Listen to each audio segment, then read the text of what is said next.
Howdy, AP PreCal, it's Miss Kosh. We are back for the second part. So I'm going to assume that you watched the first one so you know what I'm talking about. So now we're looking at this function g, and here's a bigger version of it. And as I mentioned before, it goes to positive and negative infinity, and I only label zeros, inflection points, or extrema. So this is a 0 and an extrema. B would be the inflection point. C is an extrema. So notice right here, we've got two different things happening. D is the inflection point because 0 is the 0. Okay, that's a little unclear. I'm just telling you that that's what I intended, so let's go with it. E would be an extrema. F is a 0. Oh, I have two F's. Well, we're just now catching my mistake. Okay, I apologize. Let's call this, well, we'll just leave this G and H. Let's call this K because that's our favorite letter. Okay, so my bad. Anyway, here we go. Okay, so on this one, they're asking us, where is the graph? First of all, okay, it's a little hard to see everything. Okay, you could pause the video real fast if you want to know what this column is, but you may not be able to see it, but I will be able to see it and we'll be able to fill it in correctly. Okay, I think it's more important for you to see the graph as I talk about it. So where is this graph increasing? It's increasing from A to C, then it's increasing again from E to G. So it's increasing, it's decreasing, increasing, decreasing, increasing, decreasing. Hopefully you can see what I was doing. So now where is it decreasing? Well, from negative infinity to A, union C to E, union G to infinity. Okay? And so then the next part, where is it concave up? It's concave up from negative infinity to B. And then it's concave down as the next question. So then it's concave down from B to D.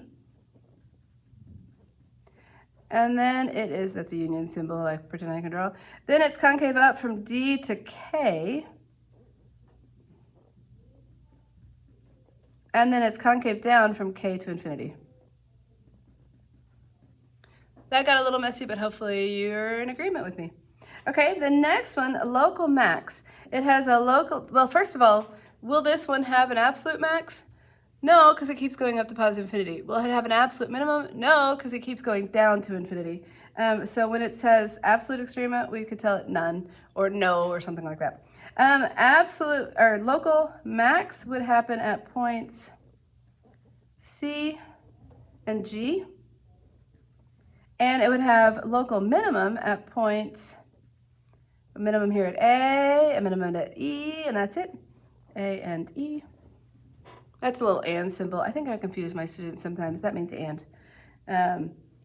Inflection points. Where do I change concavity? I'm changing concavity at points B. Change concavity again at point D. Change concavity again at point K because we were concave. It's kind of funny. I should have asked that one probably before the other, but that's fine. It's concave up, concave down, concave up, concave down. Okay, so zeros and roots. We have points A, the origin, okay, I could say that, origin, I didn't do it that way, the other one, and then F and H. Those are the points.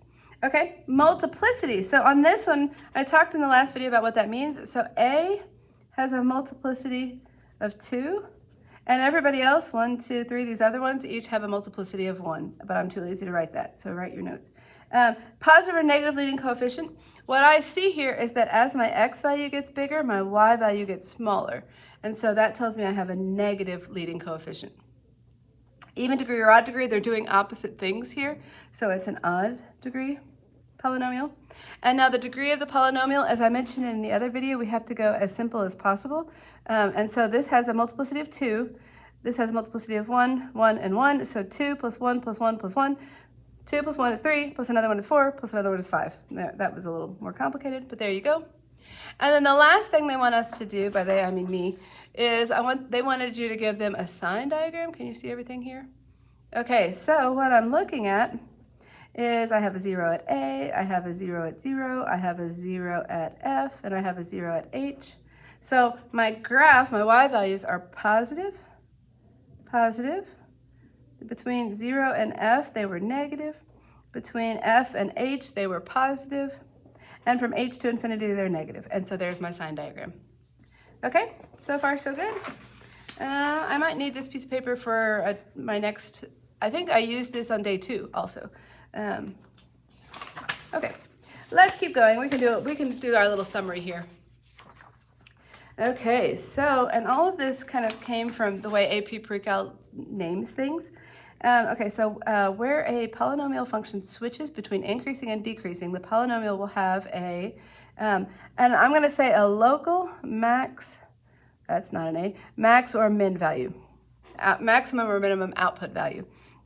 So basically what we're looking at here is my graph was increasing, and then it decreases. So what happened at that point? Well, it had a local max or a local min.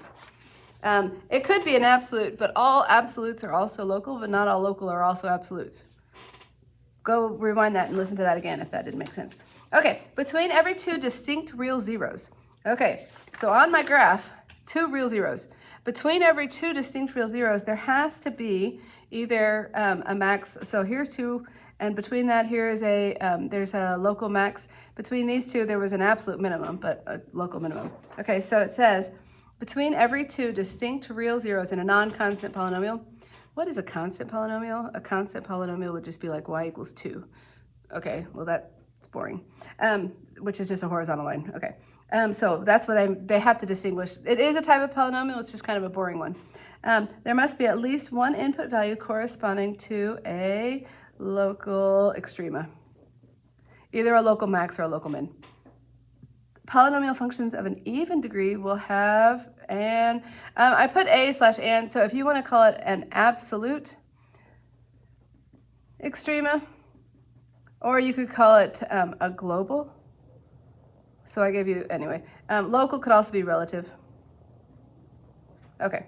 The points of inflection of a polynomial function occur at input values where the rate of change of the function changes from. Okay, so let's think about this. We had an inflection point here.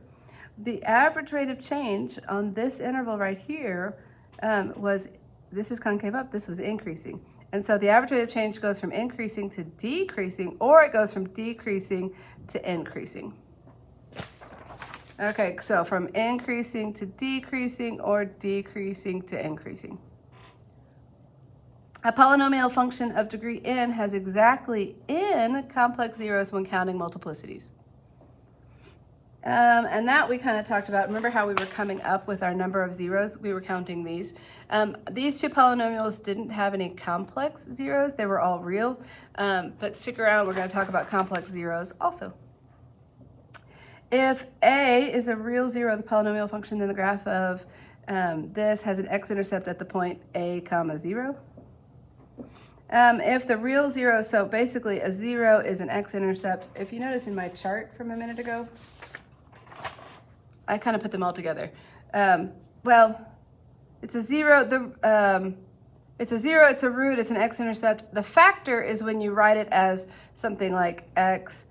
If I had written x minus a, this is how you write it as a factor. So if the 0 is x equals a, then the factor is over here. And so be careful that you answer the question that I ask. Okay, if the real 0a of a polynomial function has even multiplicity, then the signs of the output values are the same for input values near x equals a. So basically what they're talking about is that if you have a bounce, if it's opening up, then they're positive on either side. If the bounce was going down like this, then it would be negative on either side. That's what they're talking about. All right, come back. The next one lets us start practicing with our calculator. So come back for video number 3, and then we'll get into talking about complex or irrational and then complex roots. So I will see you in the next video.